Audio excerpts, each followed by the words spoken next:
Investing in a course, a membership, a coach, that's not what gets us results. Taking action does. But taking action can be really hard. Finding the time, the headspace, it can be really tough. We're all so time poor. Now, this is something I really actively work with my clients on. In the Tutors Mastermind, I embed strategies to facilitate people taking action, things like co-working sessions. I encourage them to form things like accountability groups and so on.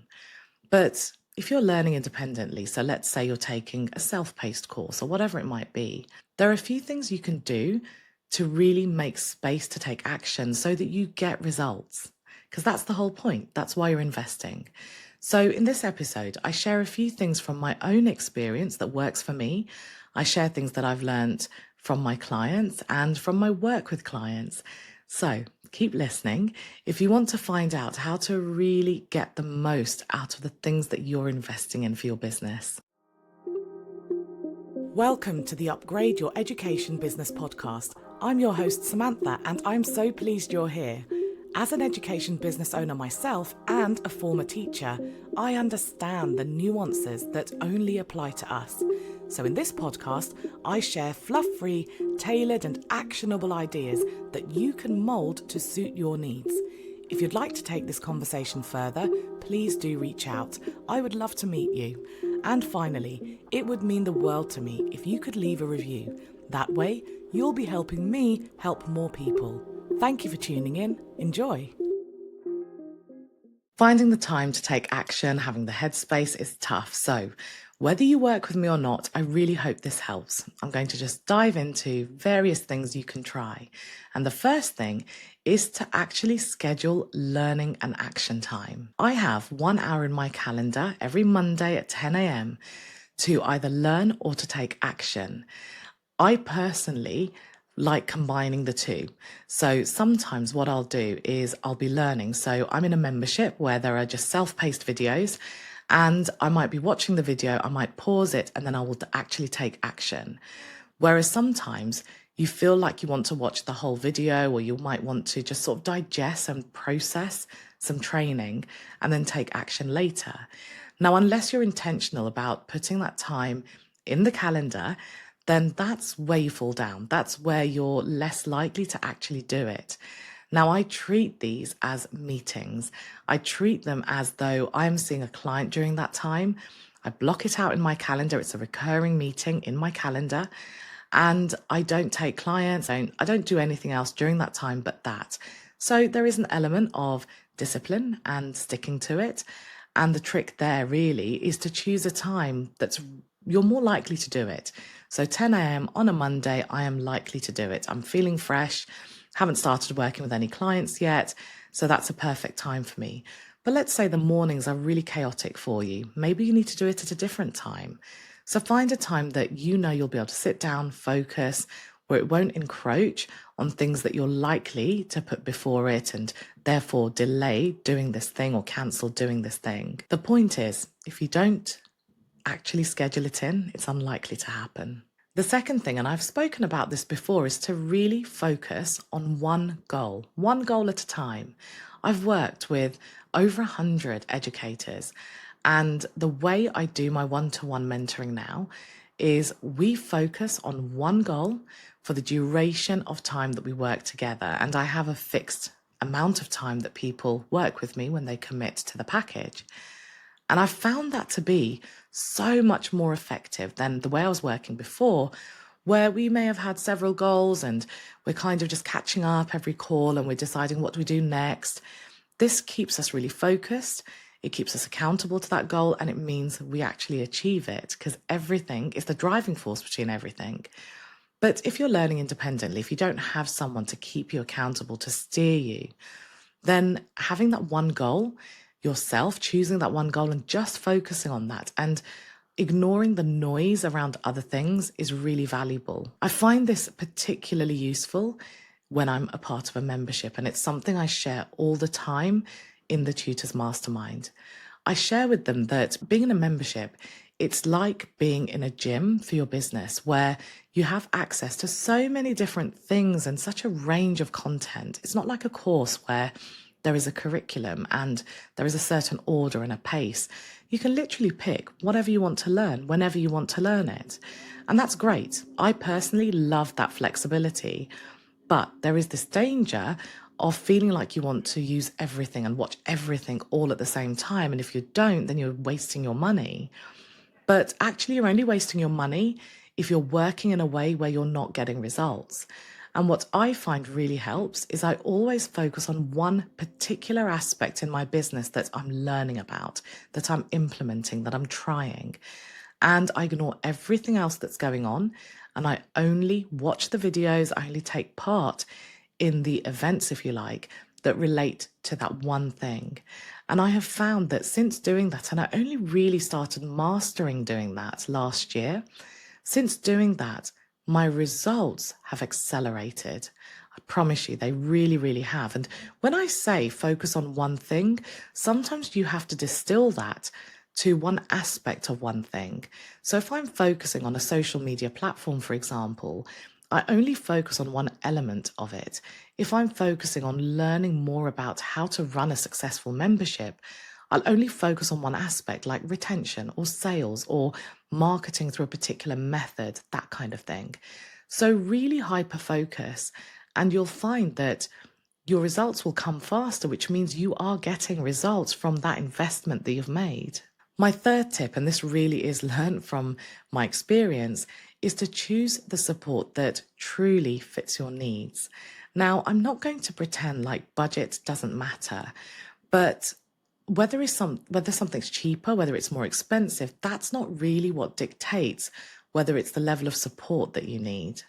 And so making a decision solely based on that can actually end up costing you more. So I've worked with people who have been really honest. They said that, look, I didn't come to you first because I found cheaper options. Now I'm coming to you. Now, at that point, they have actually spent more money on the cheaper options, if you add them all together, than if they'd worked with me in the first place. I'm not saying that to suggest that cheaper options are always going to be worse and that you should come and work with me. This episode is honestly just to give you a view of how to get results. Because, if you're investing in courses and coaches and working with people who may, be deemed my competitors, I want you to have a really good experience, because if you don't, then actually you will lose faith in what we all collectively, what we are all trying to do, what the impact we're all trying to make. So it's really important to me that you get those results and that you have faith, that you've built confidence in investing in your business. Because when you invest in, say, support, what you're essentially doing is you're spending money on yourself, on your business. And when you see the results, it gives you confidence to spend more. It might be that you spend more in automation. It might be that you delegate. And all of these things combined makes your experience of being a business owner better. It makes your business stronger. You're able to grow it. You're able to run a business without being a slave to it. So all of this is really interlinked. So choosing support that fits your needs is so important for you to be able to get results from it. So whenever I'm looking for support, I actually write down a list of exactly what I need before I go out shopping and seeing kind of, which one looks most appealing. I think about what I actually need. So I think about, okay, maybe I need accountability, or maybe I don't. Maybe right now I need to be left alone and do things at my pace. I need freedom to just, do things how I want. But I want an element of accountability. So I decide what I need and then I choose something that fits that. Now, I have done that. The reason I do this is because I've actually chosen training without doing that. And it was a really big mistake. The first coach that I invested in cost me thousands. It took me a massive leap of faith because it was the first time I'd done it and it was quite expensive. But I was attracted to all the wrong things. I knew I was looking for support, but I hadn't really identified what I wanted. I hadn't identified what style of learning I wanted, what would work for me. And so instead, I kind of went with someone whose marketing impressed me the most, someone whose discovery call impressed me the most. Them impressing me doesn't mean I'm going to get results just because it sounds really great. If it's not aligned with what I need and how I need to work, I simply won't get results. So that was expensive, and a cheaper option has been more effective than the more expensive option. So price really doesn't always play a part in what's right for you, although it's a consideration. It is for all of us. So my advice would really be that before you go looking, for who's around or just choosing someone because they're front of mind, really identify how you want to work, what your goals are, what your experiences may have been, what you liked about those experiences, what you didn't. And when you're then having a discovery call, let's say you're looking at someone's website, you know exactly what to look for. And that will really help you make a confident decision. Another thing that's really important, my fourth tip, is to set actionable learning benchmarks.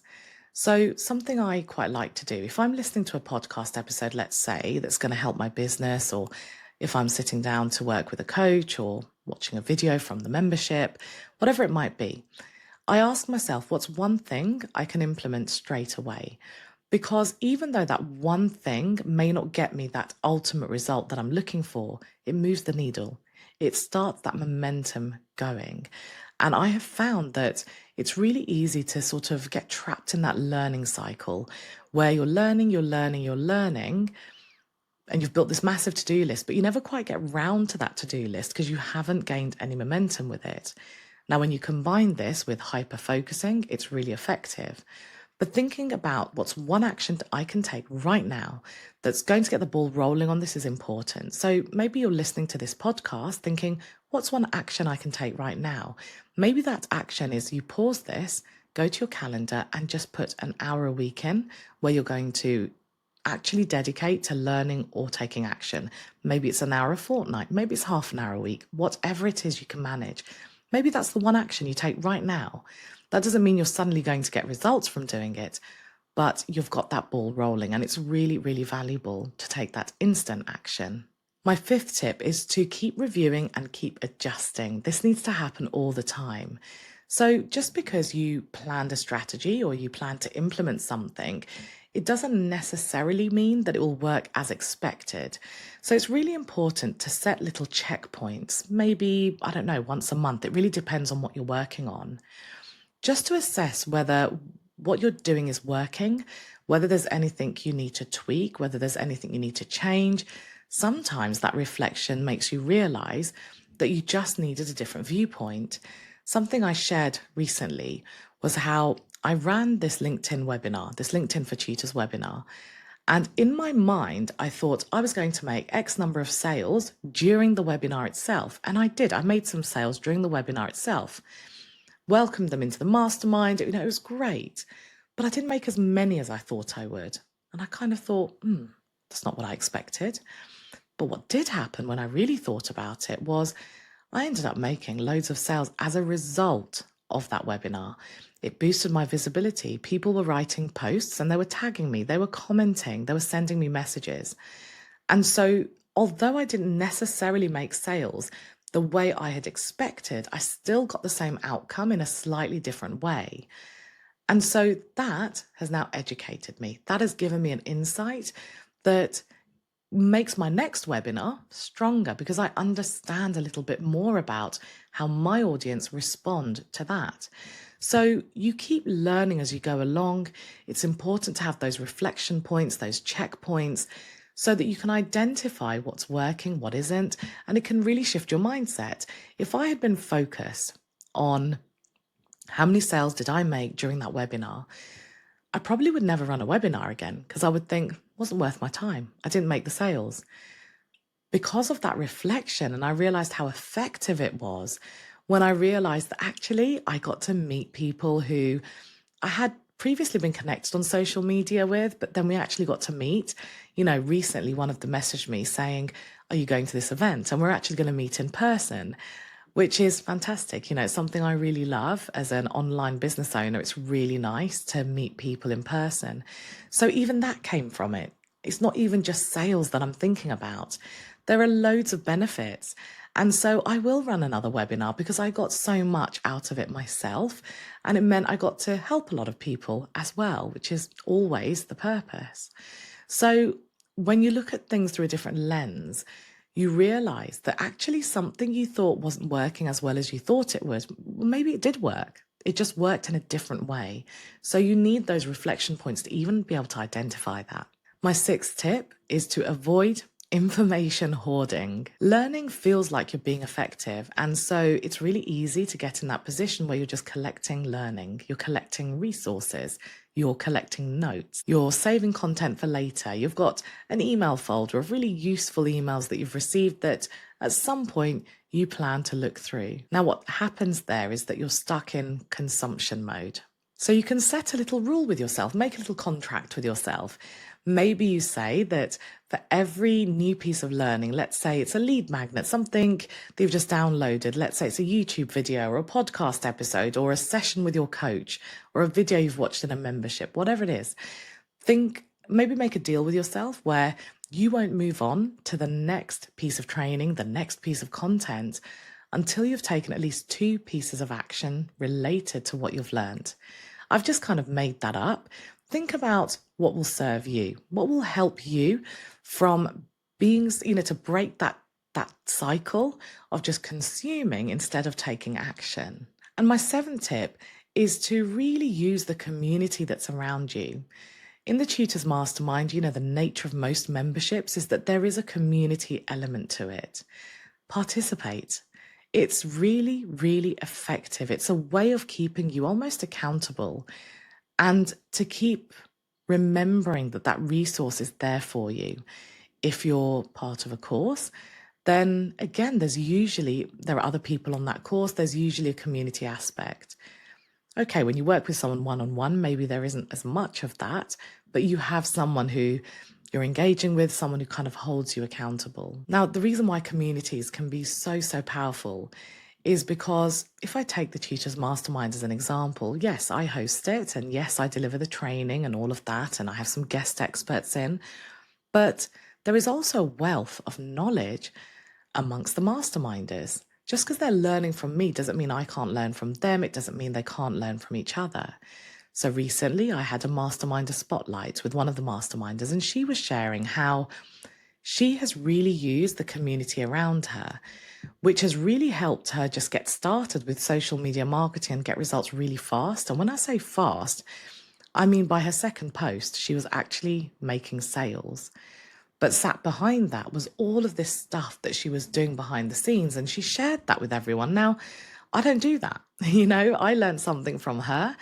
The mastermind has learned something from her, and she shared an insight that I wouldn't have thought to have shared with everyone because my approach has been different and what has worked for me has been different. So that was really useful, and for people who are participating in the community, they will have gained benefit from that.